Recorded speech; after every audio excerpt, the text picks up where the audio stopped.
샬롬 샬롬 샬롬 샬롬 샬롬. 하나님 사랑합니다. 여러분 주 안에서 사랑합니다. 오늘 경건함과 두려움으로 기쁘시게 섬기자.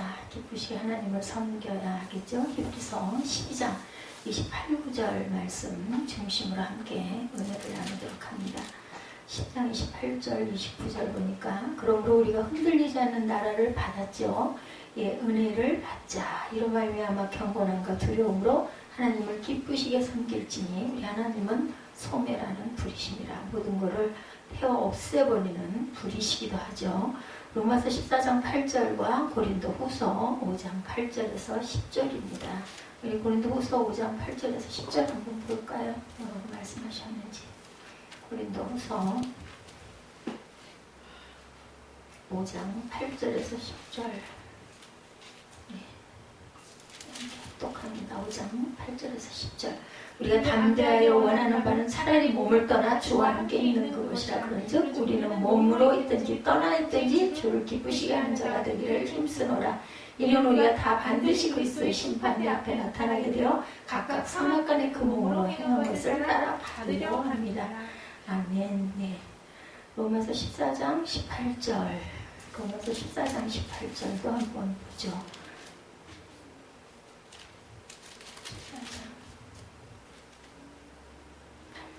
14장 18절라고 말씀하셨죠. 이로써 그리스도를 섬기는 자는 하나님을 기쁘시게 하며 사람에게도 칭찬을 받느니라. 하나님을 기쁘시게 하는 사람은 사람에게도 칭찬을 받는다고 말씀하시네요. 12장 내용 주소 한번 살펴봅니다. 11장에서 믿음으로 살았던 여러 인물들에 대해서 예시를 해주셨죠. 히브리서 2장 12장을 통해서 성도는 믿음을 굳게 지킴으로 경건할 것을 말씀하시죠. 뭐라고 그래요?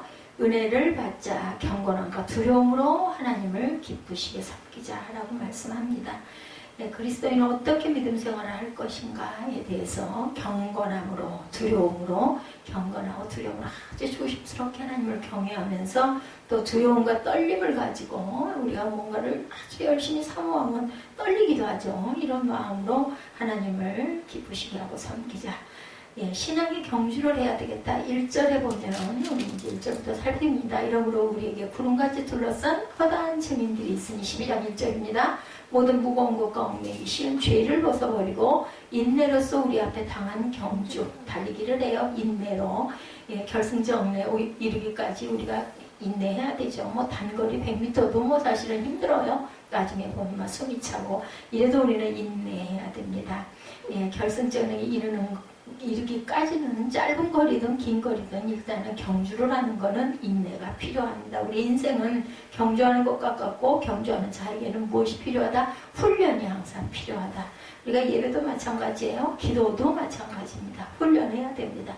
이 경주는 우리의 영혼과 삶을 위해 승리를 위한 것이고 그것을 하기 위해서는 벗어버려야 할 것이 있는데 바로 무거운 짐을 벗고 우리가 달려야지. 짐 치고 달리면 못 달리죠. 중간에 주저앉게 됩니다. 가다가 아마 집어 던질걸요. 힘이 들어가지고. 히브리서 기자는 예수를 바라봄으로 우리를 낙심시키는 모든 것들을 바라보지 말라고 가르치고 있죠. 바라보지 말아야 될 것들은 단호하게 비워야 됩니다. 내 마음으로 가는 게 아니라 이제는 내 안에 계신 예수께서 대신 사시는 것이라. 갈라디아서 2장 20절에 말씀하신 것 같은 그러한 자세로 우리가 삶을 살아야 되겠다. 유혹의 욕심을 버려라. 에베소서 4장 22절입니다. 너희는 유혹의 욕심을 따라 썩어져가는 구습을 따르는 뭐를 벗어버려라? 옛사람을 벗어버리고 오직 너희 심령이 새롭게 되어서 하나님을 따라 의와 진리의 거룩함으로 지으심을 받은 무엇을 입으라? 새 사람을 입으라. 영생을 떤 사모하라고 히브리서 9장 28절에 말씀하셨습니다. 이와 같이 그리스도도 많은 사람의 죄를 담당하시려고 단번에 들이신 바 되셨고 구원에 이르게 하기 위하여 죄와 상관없이 자기를 바라는 자들에게 두 번째 나타나시리라 라고 증언하십니다. 징계에 대한 태도에 대해서 5절에 말씀하고 계세요. 우리 2절부터 5절까지 봅니다. 믿음의 주여 또 온전하게 하시는 이인 예수를 바라보자. 그는 그 앞에 있는 기쁨을 위하여 십자가를 참으사 부끄러움을 개의치 아니하시더니 하나님 보좌 우편에 앉으셨느니라. 너희가 피곤하여 낙심하지 않기 위하여 죄인들이 이같이 자기에게 거역한 일을 참으신 일을 생각하라. 너희가 죄와 싸우되 아직 피 흘리기까지는 대항하지 아니하고 또 아들들에게 권하는 것 같이 너에게 권면하신 말씀도 잊었도다 일렀을 때 내 아들아 주의 징계하심을 경히 여기지 말며 그에게 꾸지람 받을 때 낙심하지 말라. 6절 주께서 그 사랑하시는 자를 징계하시고 그가 받아들이시는 아들마다 채찍질하심이라 하셨으니 너희가 참음은 징계를 받기 위함이라. 하나님의 아들과 같이 너희를 대우하시나니 어찌 아버지가 징계하지 않는 아들이 있으리요. 아버지는 아들을 사랑하기 때문에 올바른 길로 인도하기 위해서 채찍질도 하시고 징계도 하시니까 그것을 낙심하지 말고 그것을 꾸지람을 받을 때 잘 참고 순종하라는 말씀을 여기에 말씀하고 계십니다. 예, 그리고 징계는 다 받는 것이거늘 너에게 없으면 사생자여 친아들이 아니라고까지 말씀을 하시죠. 남의 아들에게 그런 징계 절대 하지 않습니다. 우리가 살아가는 이 세상은 인생의 격전장과도 같은 전쟁터예요. 격전장에서 싸움을 포기한다는 것은 결국 적에게 불복한다는 것이고 죄와 싸우되 반드시 우리는 승리해야 하고 히브리서 기자는 주의 징계하심을 경히 여기지 말며 꾸지람 받을 때 낙심하지 말아라. 우리가 잘되게 하시려고 하나님께서 친아들, 친자식이기 때문에 야단도 치신다라는 거죠. 하나님께서 나를 사랑하셔서 바로 세우시려고 고난이라는 채찍으로 징계하시는 것이므로 불평하거나 원망하는 태도는 바람직하지 못하다. 오히려 기뻐하고 감사하는 것이 성도가 취해야 할 태도다라고 말씀합니다. 고난의 큰 싸움에서 인내하는 성도가 되어야 되겠다. 예. 10장 32절에요. 히브리서 전날에 너희가 빛을 받은 후에 고난의 큰 싸움을 건디어낸 것을 생각하라. 우리가 이 빛을 입고 나면은 항상 고난의 싸움을 견디는 것을 통과해야 됩니다. 불시험당하는 것을 두려워하지 말라고 말씀하죠. 고난당하는 것이 우리에게는 왜 유익이 되기 때문이다. 시편 119편 71절이죠. 고난당하는 것이 내게 유익이라 이런 말미암아 내가 주의 율례들을 배우게 되었나이다. 우리가 고난당했을 때 기도하게 되고 더 하나님을 부르짖고 찾고 바라게 되죠. 그렇기 때문에 주님의 율례를 우리가 고난으로 인해서 배웠다. 하나님께서 징계하신다고 하죠. 하나님의 징계는 그분의 자녀라는 증거다. 아까 우리 6절부터 10절까지 쭉 읽어봤죠. 육신의 아버지가 우리를 징계하여도 우리는 또한 공경하거든 모든 영이 아버지께 더욱 구경하며 살려하지 않겠느냐. 그런 잠시 자기의 뜻대로 우리를 징계하였거니와 오직 하나님은 우리의 유익을 위하여 그의 거룩하심에 참여하게 하신다라고 말씀합니다. 6절에 보면 그 사랑하는 자를 징계하시고 그가 받아들이시는 아들마다 채찍질한다. 내 아들이다라고 여겨진 자마다 채찍질하고 징계한다라는 거죠. 그러니까 낙심하지 말라는 말씀입니다. 징계는 정당한 것으로 달게 받고 인내로 순종할 때 그의 영혼은 하나님 앞에 바로 서는 제목들이 된다.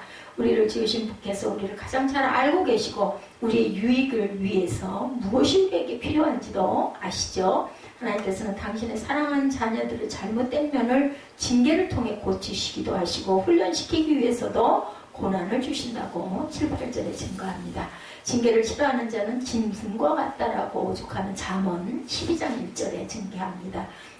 훈계를 좋아하는 자는 지식을 좋아하거니와 징계를 싫어하는 자는 뭐 같다? 짐승과 같다. 그래서 오죽하면 하나님을 경외하며 의를 행하는 자가 되라. 사도행전 10장 35절입니다. 각 나라 중 하나님을 경외하며 의를 행하는 사람은 다 받으시는 줄 깨달았도다. 이렇게 고백하죠.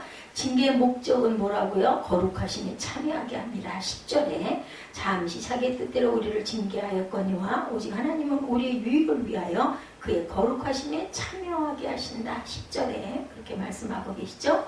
예, 하나님을 경외하며 의를 행하는 그런 삶을 살아야 된다는 말씀입니다.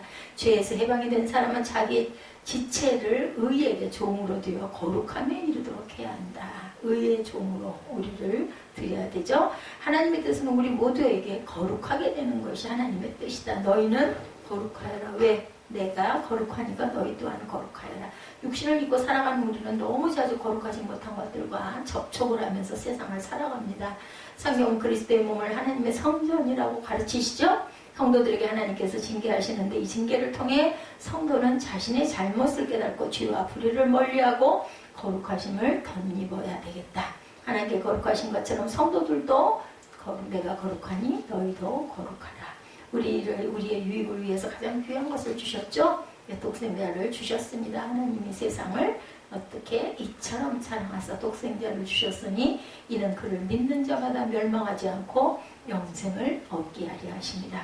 성도는 거룩함으로 지으심을 받은 새 사람을 입어야 된다. 에베소서 4장 24절이죠. 하나님을 따라 의와 진리의 거룩함으로 지으심을 받은 새 사람을 입으라 말씀합니다.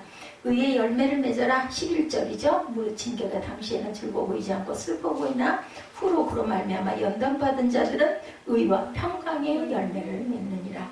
예, 그 힘들고 너무너무 싫은 그 징계를 우리가 다 감당하고 나면 의와 평강의 열매를 맺는다라는 거죠. 징계를 능히 감당한 자에게는 선물이 있어요. 의와 평강의 열매. 사람이 줄 수 있는 참된 평안, 하늘의 평강을 혹독한 시련을 통해서 얻게 된다는 겁니다. 그러므로 징계를 받는 사람들은 하늘의 보화인 평안의 열매를 기대할 수 있는 기회를 받는 거예요. 티켓을 받아요. 그죠? 목마른 사람이 참된 물맛을 알고 배고픈 사람이 빵의 가치를 알듯이 공고를 경험한 사람이라야 그것을 극복하는 지혜가 얼마나 귀한 것인가를 스스로 몸소 체험하고 느끼게 된다. 우리는 징계를 통해서 하나님과 사람에게 기쁨과 유익을 주는 열매를 맺어야 하겠다. 주의 법을 사랑하는 자에게는 큰 평안이 있다고 말씀합니다. 119편이죠. 시편 165절에 주의 법을 사랑하는 자에게는 큰 평안이 있으니 그들에게 장애물이 없으리로다. 주의 법을 사랑하면 우리의 평안이 있기 때문에 장애물도 아무렇지도 않게 잘 통과할 수 있다는 겁니다. 하나님의 나라는 성령 안에서 의와 평강과 희락이라고 로마서 14장 17절에 증거합니다. 하나님의 나라는 먹는 것과 마시는 것이 아니요 오직 성령 안에 있는 의와 평강과 희락이라. 연약한 무릎을 일으켜 세워야 하겠다. 12절에 그렇게 말씀합니다. 그러므로 피곤한 손과 연약한 무릎을 일으켜 세우고 13절에 너의 발을 위하여 곧은 길을 만들어 저는 다리로 하여금 어그러지지 않고 고침을 받게 하라. 아픈 다리도 고침을 받게 하라고 말씀을 하시고 있습니다. 하나님의 징계는 피곤한 손과 연약한 무릎을 일으켜 세워주신다. 또한 순환의 교육으로 잘못된 소행과 허물과 교만과 죄를 깨닫고 회개하게 하여서 하나님께로 돌아오는 온전한 모범생이 되어야 되겠다. 순환의 교육으로 순종함이 형통한 생활을 우리가 해야 되겠다. 발을 악에서 떠나게 해주시죠. 잠언 4장 27절 좌로나 우로나 치우치지 말고 내 발을 악에서 떠나게 하라. 떨리는 무릎을 곧게 해라. 이사야 35장 3절입니다. 너희는 약한 손을 강하게 하며 떨리는 무릎을 굳게 하며 믿음으로 살아가라. 배교자들을 경계합니다. 15절에 그때나 지금이나 배교자는 언제나 항상 있었다라는 거죠. 12장 15절 우리 함께 봅니다. 너희는 하나님의 은혜에 이르지 못하는 자가 없도록 하고 또 쓴뿌리가 나서 괴롭게 하여 많은 사람이 이로 말미암아 더럽게 되지 않게 하며 음행하는 자와 혹 한 그릇의 음식을 위하여 장자의 명분을 판 에서와 같이 망령자가 내 자가 없도록 살피라. 망령된 행동하지 말라고 합니다. 이단과 배교자들은 예수 그리스도를 떠나 사단의 지배를 받는 그리스도로 나타납니다. 성도는 이러한 이단들을 철저히 경계해야 되겠다. 저 그리스도들을 우리가 경계해야 합니다. 성도와 교회에서 경계해야 할 인물은 쓴뿌린 독조와 같은 사람들. 이들은 배교자로서 하나님을 떠난 이단들이나 이방신과 우상을 섬기는 자들을 가리킵니다. 그리고 음행하는 자와 망령된 자를 경계해라. 또한 회개의 기회를 놓쳐서는 안 된다. 회개할 기회를 놓치는 것은 하나님의 자비의 손을 뿌리치는 것과 같다라고 말씀을 하죠.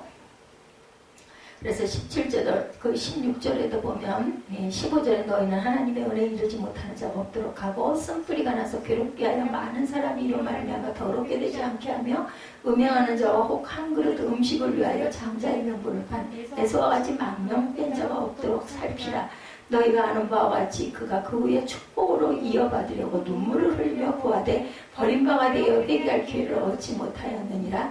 너희는 만질 수 있고 불이 붙는 산과 침침함과 흑암과 폭군과 나팔 소리와 말하는 소리가 있는 곳에 이른 것이 아니라 그 소리를 듣는 자들은 더 말씀하지 아니하시기를 구하였으니 이는 짐승이라도 그 산에 들어가면 돌로 침을 당하리라 하신 명령을 그들이 견디지 못합니다. 그 보이는 바가 이렇듯 무섭기도 모세도 이르되 내가 심히 두렵고 떨린다 하였느니라. 교회 내의 악인들로 인하여 퍼질 그러한 그 해악에 대해서도 말씀하시죠. 회개의 기회를 놓쳐서는 안 된다. 회개할 기회를 놓치는 것은 하나님의 자비의 손을 뿌리치는 것과 같다. 사도행전 8장 23절에 내가 보니 너는 악독이 가득하며 불의에 메인바 되었다라고 말씀합니다. 음행은 우상 숭배의 상징으로도 쓰입니다. 사사기 2장 17절에 그들이 그 사사들에게도 순종하지 아니하고 오히려 다른 신들을 따라가 음행하며 그들에게 절하고 야훼 명령을 순종하는 자들의 조상들이 행하던 길에서 속히 치우쳤더나가 그와 같이 행하지 아니하였더라. 하늘에 있는 새 언약을 우리가 믿고 가야 된다. 22절입니다. 하나님이 주신 그런 새 언약은 죄인들의 구속과 아울러 성도들이 영원히 거해야 될 하나님 나라에 대한 내용도 포함하고 있다. 22절 그러나 너희가 이룬 곳은 시온산과 살아계신 하나님의 도성인 하늘의 예루살렘과 천만 천사와 하늘에 기록된 장자들의 모임과 교회와 만민의 심판자이신 하나님과 및 온전하게 될 의인의 영들과 새 언약의 중보자이신 예수와 및 아벨의 피보다 더 나은 것을 말하는 뿌린 핀이라. 너희는 삼가 말씀하신 일을 거역하지 말라. 땅에서 경고하신 일을 거역한 그들이 피하지 못하였거든 하물며 하늘로부터 경고하신 일을 배반하는 우리일까 보냐. 그때에는 그 소리가 땅을 진동하였거니와 이제는 약속하여 이르시되 내가 또 한 번 땅만 아니라 하늘도 진동하리라 하셨느니라. 이 또 한 번이나 하심은 진동하지 아니하는 것을 영존하게 하기 위하여 진동할 것들 곧 만드신 것들이 변동될 것을 나타내시니라. 그러므로 우리가 흔들리지 않는 나라를 받았은즉 은혜를 받자. 이로 말미암아 경건함과 두려움으로 하나님을 기쁘시게 섬길지니 우리 하나님은 소멸하는 불이십니다. 이제 알겠죠? 쭉 읽으니까 다 없애버리기도 하실 수 있는 불이시기도 하다라는 말씀입니다. 굳건한 믿음을 가져야 된다. 영원한 언약 이사야 55장 3절입니다. 너희는 귀를 기울이고 내게는 나와 들으라. 그리하면 너희의 영혼이 살리라. 내가 너희를 위하여 영원한 언약을 맺으니 곧 다윗에게 허락한 확실한 은혜이니라. 그리스도의 지체인 성도들이라고 고린도전서 12장 12절입니다. 몸은 하나인데 많은 지체가 있고 몸의 지체가 많으나 한 몸인 것 같이 그리스도도 그러하리라. 그리스도는 예수 그리스도는 피 흘림을 통해서 인류의 죄를 속하시고 구속의 역사를 완성하신 인류의 속죄 양입니다. 예수 그리스도를 믿는 성도들은 이 새 언약의 성취를 맛본 자들, 그저 영원한 영생의 생명을 받은 사람들입니다. 굳건한 믿음의 태도를 가지라는 거죠. 28절에 흔들리지 않는 나라를 받았다고 합니다. 이 세상에 있는 것은 무엇이든지 진동하지만 성도들에게는 영원히 진동하지 않을 나라를 약속받고 있음을 히브리서 기자는 오늘 증거합니다. 그러므로 이러한 약속을 받고 있는 성도들은 어떤 환난 속에서도 이 소망을 잃지 말고 굳게 잡고 나아가야 된다. 우리는 행동하는 지성이라든가 행동하는 양심, 행동하는 신앙이라는 말을 종종 우리가 듣게 되죠. 이는 그 지성이나 양심, 신앙 등이 행동으로 구체화되지 않으면 그가 키나 유용성이 형편없이 떨어지게 됨을 가리킵니다. 이것들은 행동이라는 옷을 입지 못한다면 죽은 지성이 되고 죽은 양심이 되고 죽은 신앙이 될 수밖에 없다. 변화돼야 되고 움직여야 되고 행동해야 된다는 겁니다. 눈에 보이는 것은 잠깐이죠. 고린도후서 4장 18절입니다. 우리가 주목하는 것은 보이는 것이 아니요 보이지 않는 것이니 보이는 것은 잠깐이요 보이지 않는 것은 영원합니다. 은혜 받은 자의 취할 태도는 에베소서 1장 6절에 이는 그가 사랑하시는 자 안에서 우리에게 거저 주시는 바 그의 은혜의 영광을 찬송하게 하기 위함이라고 말씀합니다. 은혜 받은 자들에게 은혜의 영광을 항상 찬송해야 됩니다. 믿음의 주여 우리를 온전케 하시는 예수 그리스도를 바라봄으로 어떠한 환경과 역경 속에서도 우리가 인내하고 참고 바라고 기다리면 하나님께서는 영원한 세상, 영원한 영생의 축복까지도 허락하신다. 인내하는 자만이 하나님께서 축복하시는 자리에까지 나아가게 된다는 것을 우리가 명심하고 가야 되겠죠. 경건하고 두려움으로 떨림으로 이렇게 말씀하죠. 하나님의 위대하심과 자신의 비천함을 깨닫고 종말적인 하나님의 심판을 늘 인식하는 가운데 29절의 말씀이 하나님은 소멸하시는 불이라고 말씀하는 것이 하나님을 섬기는 자세를 나타내고 있습니다. 우리 하나님은 소멸하는 불이십니다. 그리스도인은 하나님의 은혜를 굳게 잡음으로 하나님과의 관계를 형성하고 그 관계 속에서 경외하고 두려워하는 마음으로 봉사하며 섬겨야 한다. 우리 하나님을 경건함과 두려움으로 섬기지 않는 한 하나님은 우리의 예배를 용납하지 않으신다는 것을 깨닫고 가야 되겠다. 우리의 예배가 하나님께 용납되려면 믿음과 동시에 거룩한 경유함의 자세가 필요하다. 그래서 제가 예배를 온전하게 드리지 않는 그런 모습을 보면 그냥 너무너무 안타깝고 때로는 가끔은 화가 나기도 합니다. 왜 저렇게 경건하지가 못할까? 왜 저렇게 조심스럽지가 못할까? 눈에 보이지 않는 하나님이 계시다라는 걸 인정하기 때문에 예배를 드리러 오고 성전에 오는데 여기는 성전인데 왜 경건한 자세가 없을까? 그러면서 무슨 예배를 드린다고 앉아있을까? 이런 마음이 들어요. 그냥 뭔가 아니 이렇게 좀 중요한 사람들, 좀 어려운 사람 앞에 가면 우리 굉장히 조심스러워 하잖아요. 발걸음도 소리 안 나게 조심조심, 눈을 바라보는 것도 조금 약간 눈의 각도를 조금 내려서 이렇게 항상 이렇게 그런 모습, 그 사람을 굉장히 높이는 사람에게도 그러는데 왜 하나님 앞에 나와가지고 그렇게 그냥 낼 소리 다 내고 부시럭거리고 쿵쾅거리고 왜 이렇게 탁탁거리고 예를 들어 성령장을 넘길 때도 좀 조심조심 넘기면 좋으련만 그냥 앞에 누가 있거나 말거나 상관없는 거죠. 휙휙휙 막 바쁘니까 그럴 수도 있겠지만 그건 좀 다르거든요. 이게 정말 안타깝습니다. 살아계신 하나님이 앞에 계시다고 생각하면 그럴 수가 없거든요. 구약의 하나님은 공의로 세상을 심판하시는 두려운 하나님이셨고 신약의 하나님은 자비와 사랑으로 용서하시는 하나님이라고 생각하고 하나님은 사랑이시니까 아무렇게 살아도 괜찮다고 주장하는 자들은 잘못된 거죠. 그게 아무렇게나 하는 거와 조심스럽게 경건함으로 대하는 건 달라요. 그렇다고 해서 막 너무 무서워서 그거는 아니에요. 좋으면서도 그죠? 어려워하는 그런 그 경건의 모습이 있어야 되겠다. 구약시대나 신약시대를 비교하면서 여전히 하나님은 소멸하는 불같이 두려운 분이시고 은혜의 시대를 살아가는 우리가 더욱 경건함과 두려움으로 하나님을 기쁘시게 섬겨야 되겠다. 기뻐하면서도 존중하는 그런 마음의 자세를 가지고 우리 몸에서도 행동에서도 걸음걸이에서도 나타납니다. 출애굽한 이스라엘이 가나안 땅을 향해 가던 중에 시내산 아래 장막을 치죠. 하나님은 이스라엘과 함께 하심을 알게 하시려고 시내산에 강림하셨어요. 몰로 구름으로 불로 강림하시는 게 나타나 보이십니다. 모세는 3일 전에 그 사실을 알리고 백성들로 하여금 하나님 맞을 준비를 장막을 치는 거예요. 그 자리에다. 막 그때는 하나님의 모세에게 나타나시기도 하고 얘기도 하셨으니까. 그리고 산에 함부로 오르는 자는 짐승이나 그런 사람이나 짐승이나 다 죽일 것이다 이렇게 경고를 해요. 3일이 되는 아침에 번개가 치고 천둥소리가 나고 짙은 구름이 산에 덮이고 나팔소리가 우렁차게 물려 퍼집니다. 백성들이 두려워 떨며 산깃을 겸모해서 산 위를 바라보니 산에 불이 붙고 연기가 자욱하게 크게 진동하는 이런 모습으로 그때는 하나님이 나타나시죠. 백성은 두려워서 더 이상 가까이 가지 못해 하나님을 보면 죽는다라고 생각을 하죠. 모세만 하나님의 부름을 받고 두려운 마음으로 산으로 올라가 하나님의 말씀을 듣고 말씀을 그대로 백성들에게 전하던 그러한 시대였습니다. 하나님은 구약의 성도들에게 눈에 보이는 현상으로 교훈하셨어요. 그들은 만질만한 것들, 불 붙는 산, 흑암, 폭풍, 나팔소리, 말하는 소리 등을 경험하면서 하나님의 위대하심을 두려워했습니다. 신약이 지금 때도 만약에 이런 것으로 나타나고 보이고 소리가 나고 한다면은 좀 두렵고 떨려 하지 않을까? 요즘 시대는 어떨까 싶습니다. 시내산에서 모세를 통해서 선포된 율법을 거역하는 자들에게는 저주와 형벌이 꼭 뒤따랐어요.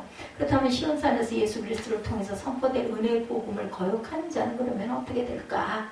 더욱더 중한 심판을 받게 되겠죠? 예수 그리스도는 모세보다 더 위대하신 하나님의 아들이시고 말씀 자체이시기 때문에 모세하고는 비교할 수가 없어요. 모세는 사람이고 그죠? 종이기도 하지만 사람이고 예수님은 하나님이시니까 너희는 삼가 말하신 자를 거역하지 말라. 땅에서 경고하신 자를 거역한 저희가 피하지 못하였거나 하물며 하늘로 쫓아 경고하신 자를 배반은 우리일까 보냐. 그래서 12장 25절 본문 25절입니다. 다시 한번 너희는 삼가 말하신 자를 거역하지 말라. 땅에서 경고하신 자를 거역한 저희가 피하지 못하겠거늘. 그러니까 모세가 말해도 못 피하는데 하물며 하늘로 쫓아 경고하신 자를 배반하는 우리일까 보냐. 더 기가 막히는 거죠. 거역했다가는 하나님께서 시내산에 강림하실 때 땅이 진동했는데 이후로 주께서 재림하셔서 세상을 심판하실 때는 땅만 아니라 하늘도 진동할 거라고 그러죠. 그리고 진동치 않은 영원한 새하늘과 새 땅이 이루어질 것이고 그것이 우리의 낙원이 되어서 우리에게 주어진 새하늘과 새 땅이죠. 우리는 진동치 않을 새하늘과 새 땅에 약속받은 자들이다. 그것을 사모하는 자들은 경건함과 두려움으로 하나님을 기쁘시게 섬겨야 할 의무를 가지고 있습니다. 당장 나타난 어떤 현상을 보면서 변덕스럽게 신앙생활을 할 것이 아니고 진동치 않은 하나님의 나라를 받은 자로 변함없는 신앙생활, 온전한 하나님의 섬김, 겸유함으로 두렵고 떨림으로 하나님의 말씀을 받고 우리가 예배에 온전한 마음으로 드려야 되겠다. 새 언약 아래에 있는 그리스도인들이 진동치 아니할 하나님 나라를 선물로 받았기 때문에 심판을 자초하는 배교나 하나님의 은혜를 거부하는 행위를 범하지 말고 오직 은혜를 굳게 붙들고 섬겨야 되겠다. 단 마음으로 섬기기를 죽게 하듯 하지 않은 표 아래 경외함과 두려움으로 기쁘시게 섬기자. 그것이 바로 우리의 크리스찬들의 삶의 목표가 되어야 되겠다. 이 목표대로 말씀을 이 은혜를 항상 사모하는 그러한 경건함을 지니자.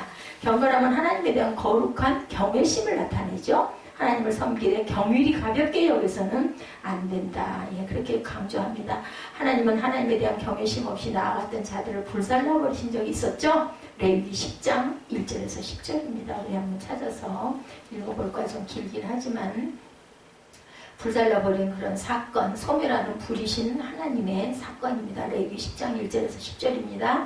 아론의 아들 나답과 아비후가 각각 항로를 가져다 야훼께서 명령하지 아니하신 다른 불을 담아 야훼 앞에 분향하였던 2절. 불이 야훼 앞에서 나와 그들을 삼킴해 그들이 야훼 앞에서 죽은지라. 레위기 10장 2절입니다. 모세가 아론에게 이르되 이는 야훼의 말씀이라 이르시기를 나는 나를 가까이 하는 자 중에서 내 거룩함을 나타내겠고 온 백성 앞에서 내 영광을 나타내리라 하셨느니라. 아론이 잠잠 모세가 아론의 삼촌 우시엘의 아들 미사엘과 엘사반을 불러 그들에게 이르되 나와 너희 형제들을 성소 앞에서 진영 밖으로 메고 나가라며 그들이 나와 모세가 말한 대로 그들을 옷 입은 채 진영 밖으로 메어내니 모세가 아론과 그의 아들 엘르아살과 이다말에게 이르되 너희는 머리를 풀거나 옷을 찢지 말라. 그리하여 너희가 죽음을 면하고 야훼의 진노가 온 회중에게 미침을 면하게 하라. 오직 너희 형제 이스라엘 온 족속은 야훼께서 치신 불로 말미암아 슬퍼할 것이니라. 야훼의 권유가 너희에게 있은즉 너희는 회막문에 나가지 말라. 그리하면 죽음을 면하리라. 그들이 모세의 말대로 하니라. 야훼께서 아론에게 말씀하여 이르시되 8절 9절 너와 네 자손들이 회막에 들어갈 때는 포도주나 독주를 마시지 말라. 그리하여 너희 죽음을 면하라. 이는 너희 대대로 지킬 영영한 불이라. 그리하여야 너희가 거룩하고 속된 것을 분별하며 부정하고 정한 것을 분별하고 또 나 여호와가 모세를 통하여 모든 규례를 이스라엘 자손에게 가르치리라. 이렇게 말씀합니다. 아론은 암미나답의 딸 엘리세비와 결혼해서 나답과 아비후와 엘르아살과 이다말을 낳았어요. 아론과 그 아들들은 제사장에 대한 특별한 축복을 받았죠. 아론 그 파가 레위 지파죠. 그 후손들만이 대대로 제사장이 될 수 있었죠. 그리고 이들 제사장들은 오직 하나님께서 지시하신 방법과 규정에 대해서 순종해야 했습니다. 그러나 나답과 아비후는 야훼께서 명하시지 아니한 다른 불을 담아서 야훼 앞에 분향하다가 그만 불타 죽는 그러한 그 불상사가 일어납니다. 본래 향단의 불을 피울 때는 번제단의 불을 향로에 담아서 향단에 옮겨서 분향해야 하는데 나답과 아비후는 그렇게 하지 않았어요. 지멋대로 한 거. 이게 문제는 하나님께 온전한 순종을 하지 않고 자기 방법대로 하면 이렇게 된다는 거죠. 하나님 명하신 법도대로 분향하지 아니한 나답과 아비후는 야훼 진노로 죽음을 당합니다. 무사가 언약궤에다가 손을 급해서 붙잡으려고 얹었다가 그만 그 자리에 죽임당하는 것과 똑같습니다. 하나님으로부터 나온 불에 의해서 삼키운 바 되어서 결국은 죽습니다. 이 불은 대제사장 아론이 번제단 위에 드린 제물을 불사른 불과 동일한 불이었다고 합니다. 이전 하나님께서는 나답과 아비후에게 죽음의 형벌을 내리신 것은 신성모독에 대한 하나님의 단호한 제재를 나타낸 징표입니다. 제사장 나답과 아비후의 죽음은 아론의 가문에 대단히 슬픈 일이었지만 다른 제사장들에게는 큰 경각, 그걸 보면서 얼마나 놀랐겠어요. 절대로 그렇게 안 하겠죠. 나답과 아비후가 죽자 모세는 우실의 아들들인 미사엘과 엘사반을 불러 회막 성소 앞에 있는 두 시체를 옮기라고 명합니다. 이렇듯 죽은 나단과 아비후는 당숙에 의해서 장사가 되어 그리고 모세는 아론과 그의 두 아들을 불러 슬픔의 표현을 금지시키고 야훼 진노가 온 회중에게 미침을 면케하라고 합니다. 슬퍼하지 말라는 거죠. 너희들까지 죽으니까. 하나님을 섬기되 그래서 우리는 경외함으로 섬겨야 한다. 여호수아는 이스라엘 백성들을 향해서 그러므로 이제는 야훼를 경외하며 성실과 진정으로 그를 섬길 것이라고 말씀하죠. 너희의 열조가 강저편과 애굽에서 섬기던 신들을 제하여 버리고 야훼만 섬기라. 여호수아 24장 14절에 이렇게 말씀합니다. 신앙의 사람들은 그래서 하나님을 경외하면서 섬깁니다. 히브리서 11장 7절에 보면 노아는 하나님을 경외함으로 방주를 예비하였고 창세기 22장 12절에 보면 아브라함은 이삭을 드림으로 하나님을 경외함을 나타냅니다. 창세기 28장 16, 7절에 야곱이죠. 사닥다리 환상 어디서 야복강에서 언약을 듣고 하나님을 경외하게 됩니다. 창세기 42장 18절에 요셉은 하나님을 경외하며 생명을 보존하라고 말합니다. 출애굽기 1장 17절과 21절들은 산파들은 하나님을 경외하여 히브리인 나마를 죽이지 아니했던 누구예요? 그 아이들을 산파들이 죽였어야 돼요. 죽이라고 그랬거든요. 태어나는 남자애는 다 죽이라고. 근데 산파들은 그렇게 하지 않았습니다. 왜? 하나님을 경외했기 때문에. 민수기 25장 12절에 비느하스는 하나님을 경외함으로 재앙의 때에 하나님의 노를 돌이키는 그런 사건이 일어납니다. 열왕기 38장 3, 4절에 오바댜는 하나님을 경외함으로 선지자들을 보호해 줍니다. 역대하 20장 3절에 여호사밧은 모압 자손과 암몬 자손의 군대의 침략을 받게 되었을 때 하나님을 경외하여 금식을 선포합니다. 모든 나라의 백성들을 금식시키죠. 느헤미야 5장 15절에 느헤미야는 하나님을 경외함으로 행정을 계획하고 바로 행하입니다. 느헤미야 7장 2절에 하나님은 하나님을 경외함으로 충성했다. 욥기 1장 8절에 욥은 하나님을 경외하여 악에서 떠났다라고 증거합니다. 시편 5장 7절 그리고 시편 119편 38절에는 다윗은 경외함으로 경배하며 말씀을 따랐다라고 증거합니다. 예레미야 26장 19절에 히스기야는 미가야 선지자가 예루살렘에 대한 재앙을 예언을 듣고 하나님께 간구합니다. 요나는 태풍을 만나서 하나님을 경외하는 자라고 요나 1장 9절에 고백합니다. 학기 1장 12절에 유대인들은 하나님을 경외함으로 선지자의 말을 청정했다라고 학계는 이렇게 고백합니다. 사도행전 10장 2절에 고넬료는 경외함으로 구제합니다. 하나님을 경외하면 유익이 따른다고 하죠. 출애굽기 20장 18절에서 20절에 죄를 범치 못하게 되고 범죄치 않게 한다. 잠언 16장 6절에 악에서 떠나게 한다. 잠언 30장 39절 40절에는 하나님을 떠나지 않게 한다라고 고백되어 있습니다. 시편 85편 9절에는 구원이 가까워온다. 시편 103편 13절에는 불쌍히 여기심을 받는다고 말합니다. 복을 받습니다. 신명기 5장 29절이죠. 시편 128편 1절에서 4절에 사업의 형통과 가족의 건강을 누리게 됩니다. 시편 145편 19절에 야훼께서 소원을 이루어 주신다고 그래요. 복받는 내용입니다. 잠언 10장 10절에는 장수를 주십니다. 말라기 3장 16절에 야훼 옆에 있는 기념책에 기록된다. 예, 눈가림식이 아니라 경외함을 갖고 하나님을 잘 섬겨야 한다라는 거죠.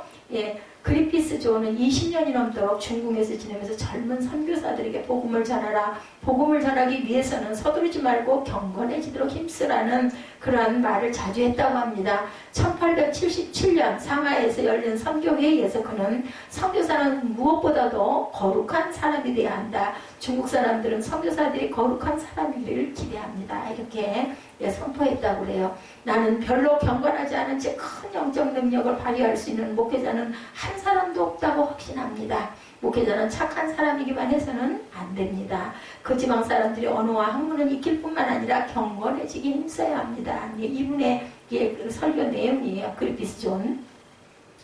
형제들이여, 이것이 바로 이 큰 나라가 우리를 통해 변화될 수 있기 위해 필요한 일입니다. 삼위일체시여 거룩하신 분이신 하나님과 함께 시간을 보내십시오. 아버지와 함께 시간을 가지십시오. 하나님의 거룩하신 자 그리스도와 함께 시간을 가지십시오. 거룩함을 나타내는 하나님의 영이시며 우리를 거룩한 성전이 되게 하시는 성령과 시간을 나누라. 이처럼 거룩한 묘지를 위해서 이런 시간을 하나님 앞에 드리십시오. 하나님은 친히 우리를 온전히 거룩하게 하십니다. 끊이지 않는 교제를 경험하십시오.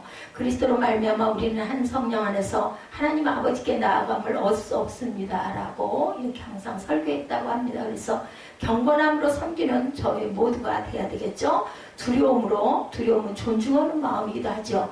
바울사도는 빌립보서 2장 12절에 그러므로 나의 사랑하는 자들아 너희가 나 있을 때뿐 아니라 더욱 지금 나 없을 때에도 항상 복종하여 두렵고 떨림으로 너희 구원을 이루라 이렇게 말씀했어요. 이 말씀은 하나님께 대한 겸손과 겸허를 뜻합니다. 구원은 항상 바라고 기대하고 배우고 진지하게 노력함으로 이루어집니다. 하나님의 뜻을 거스르지 않을까 하는 두려움을 가지고 항상 조심조심 노력하죠. 우리는 그의 거룩한 뜻을 행하기 위해서 두렵고 떨리는 심정을 늘 가져야 되겠다. 자신이 얼마나 약하다라는 것을 알고 언제나 위기의식을 가지고 살아가야 되겠습니다. 이와 같은 경건하고 진지한 노력으로 표현되지 않는 믿음은 거짓 믿음이고 죽은 믿음이고 참신앙은 항상 복종하여 두렵고 떨리는 마음으로 구원을 이루는 그러한 모습, 겸허한 모습이죠. 모세는 신명기 10장 12절에도 보면 내 하나님 야훼께서 내게 요구하시는 것이 무엇이냐? 곧 내 마음 내 하나님 야훼를 경외하며 그 모든 도를 행하고 그를 사랑하며 마음을 다하고 성품을 다하여 내 하나님 야훼를 섬기고 내가 오늘날 내 행복을 위하여 내게 명령한 야훼의 명령과 규례를 지킬 것이니라. 신명기 13절에 10장 13절이죠. 두려움은 크게 둘러 나눌 수가 있는데 폭군 앞에서의 두려움 공포예요. 그죠? 자비로운 왕 앞에서의 두려움 경외입니다. 옛날 러시아에 양품점에 몰래 들어가서 금부치를 빼앗은 후 그 일가를 몰살하고 도망친 남자가 있었다고 그래요. 경찰은 진범이 아닌 자를 체포해서 재판에 걸어서 결국은 억울한 사람이 사형을 당했어요. 잘못 사람을 잘못 잡은 거죠. 진범은 미국에 도망가서 20년을 여유 있는 생활을 잘했다고 그래요. 이제 안심이겠지 하고 그런 신분을 감추고 고향으로 돌아옵니다. 20년 만에. 그런데 이 남자가 런던의 인류 상점에서 물건을 사고 있을 때 호각 소리가 나요. 동시에 막 사람들의 발소리가 막 급하게 뜁니다. 여보시오 저놈은 도둑이니까 붙잡으세요. 경찰관의 외치는 소리를 듣자마자 그는 전신을 벌벌 떨면서 이마에서 땀을 줄줄 흘리고 주저앉습니다. 결국 그는 자수하고 말았어요. 그 사람을 잡으러 쫓아온 게 아닌데 도둑이 제발이 저린 거죠. 여유롭게 아무것도 않고 태평하게 보냈던 20년의 생활, 그것은 참으로 불안에 찬 어쩔 수 없는 생활이었다고 그는 고백합니다. 이유를 모르는 불안에 사로잡혀 있는 것이 현대인들의 특징이기도 하죠. 그러나 세계의 학자들이 그 이유를 알 수 없는 그 마음의 불안증 중 가장 두려워하는 것은 의식하든 못하든 죄의 두려움이다 이렇게 말한다고 그래요. 사람들은 정신안정제로 속이려고 하죠. 50불 치료비를 지불하고 죄 같은 건 무엇이 대단해요? 모두 짓고 있는 것인데 두려워 말아요 라고 정신병원에서 하는 말을 듣고 돌아갑니다. 그러나 현실적으로 진실하게 용서받고 정결케 되기 전에는 가는 방향은 지옥입니다. 그래서 정신병원의 상담은 100% 고쳐지는 일이 없다고 그러죠. 하나님께 대한 두려움과 존중하는 마음으로 우리가 바로 서는 하나님의 귀한 자녀들이 되어야 되겠죠. 기뻐 받으실 만한 뜻 기쁘시게 섬겨야 되는데 믿음으로 드리는 아벨의 예물과 믿음으로 하나님과 동행한 에녹의 삶이 하나님의 기뻐 받으실 만한 것이었던 것처럼 기뻐 받으실 만한 제물의 삶으로 하나님을 섬겨야 되겠다. 그리스도의 피로 구속받은 성도들은 하나님의 공포의 대상으로 하나님을 생각하지 않습니다. 하나님의 임재를 두려워하며 시내산 아래 떨고 서 있던 이스라엘과 달리 시온산으로 올라가 하나님과 즐거운 교통 나누기를 좋아하죠. 히브리서 12장으로 보면 22절에 그러나 너희가 이룬 곳은 시온산과 살아계신 하나님의 도성인 하늘의 예루살렘과 천만 천사와 하늘에 기록한 장자들의 총회와 교회와 만민의 심판자이신 하나님과 및 온전케 된 의인의 영들이다. 12장 23절에 이렇게 말합니다. 새 언약의 중보자이신 예수와 아벨의 피보다 더 낮게 말하는 뿌린 피라고 말씀하죠. 24절에 아벨의 피는 피의 그 보수를 호소하고 있습니다. 창세기 4장 6절에 보면 내 아이의 핏소리가 땅에서부터 내게 호소하느니라고 얘기하죠. 그러나 예수 그리스도의 피는 원수와 화평을 이루게 하셨어요. 에베소서 2장 16절에서 18절에 보면 원수된 것은 십자가로 소멸하시고 또 오셔서 먼 데 있는 너희에게 평안을 전하고 가까운 데 있는 자에게는 평안을 전하셨으니 이는 저로 말미암아 우리 둘이 한 성령 안에서 아버지께 나아감을 얻게 하려 하심이라 이렇게 말씀하십니다. 예수의 피로 죄사함 받고 하나님과 화목함을 얻은 자들은 교회의 성도들이 됩니다. 그 총회는 시온산으로 비유되는 하늘의 예루살렘이죠. 거기에는 만민의 심판자이신 하나님, 천만 천사들, 온전히 된 의인의 영들, 그리고 새 언약의 중보자이신 예수님이 계시죠. 성도가 거하는 곳은 바로 시온산입니다. 예수의 피복로로 구원받았기에 시온산에서 감격의 찬송을 부르며 즐겁게 하나님을 섬깁니다. 세상에서도 기쁘시게 섬기는 삶을 우리가 살게 되죠. 헬렌 플란트는 성경대학 교사의 부인이었다고 그래요. 그녀는 자기 생활을 학생들을 섬기는데 헌신을 했다고 합니다. 그 부부의 집은 학교 근처에 있었고 학생들이 자주 드나들었는데 그녀는 자기 집을 찾아오는 모든 학생들을 섬길 준비를 항상 갖추고 있었다고 그래요. 게다가 그들이 한번 오게 되면 10여 명씩 몰려오는 적이 많았다고 합니다. 토요일이 되면 버터케이크 일종의 와플로 아침 식사를 하러 오곤 했는데 그 집을 찾아오는 학생들은 대개가 헬렌의 부엌을 이용했고 썼던 그릇을 제자리에 두는 학생은 거의도 없었다고 합니다. 헬렌은 언제나 기꺼이 그 남은 그릇을 치웠고 매월 생일 파티를 열고 학생들을 초대했는데 그 학교에서 이 초대를 받지 않는 학생이 거의 없을 정도였다고 합니다. 거의 매일 누군가는 그 집 부엌을 빌렸고 그녀의 귀 기울여주는 사랑에 기대했고 그녀의 열린 마음에 위로를 받았다고 그래요. 헬렌은 그들의 좌절과 고통뿐 아니라 기쁨과 즐거움을 항상 그렇게 희노애락을 늘 같이 느끼면서 그렇게 섬기면서 사랑하는 것을 즐겨했던 그러한 여인이었다고 합니다. 그녀는 어머니같이 따뜻하게 그리고 경건한 교훈으로 늘 상담해주는 걸 기뻐했는데 종종 피곤함을 느꼈다고 그래요. 그녀를 아는 사람은 그녀를 떠올릴 때 언제나 환한 미소를 기억하게 됐고 헬렌이 해왔던 섬김의 생활을 하는 사람은 그런 사람은 많지 않죠. 그녀가 느끼는 만족과 기쁨을 아는 사람도 또한 많지 않습니다. 귀한 은사를 받은 거죠. 저 같으면 단 하루도 못할 거예요. 그녀는 수많은 사람을 행복하게 해주었고 그런 삶을 살아가는 가운데 누구보다도 행복한 사람이었다라고 고백했다고 합니다. 하나님의 기뻐하시는 일 가운데 중요한 것은 잃어버린 영혼을 찾고 구원하는 일이죠. 마태복음 18장 13절에 보면 진실로 너에게 이르노니 만일 찾으면 길을 잃지 아니한 99마리보다 이것을 더 기뻐하리라. 한 마리가 더 귀하다고 그러죠. 하나님이 기뻐하시는 일은 분명히 잃어버린 영혼을 찾는 일입니다.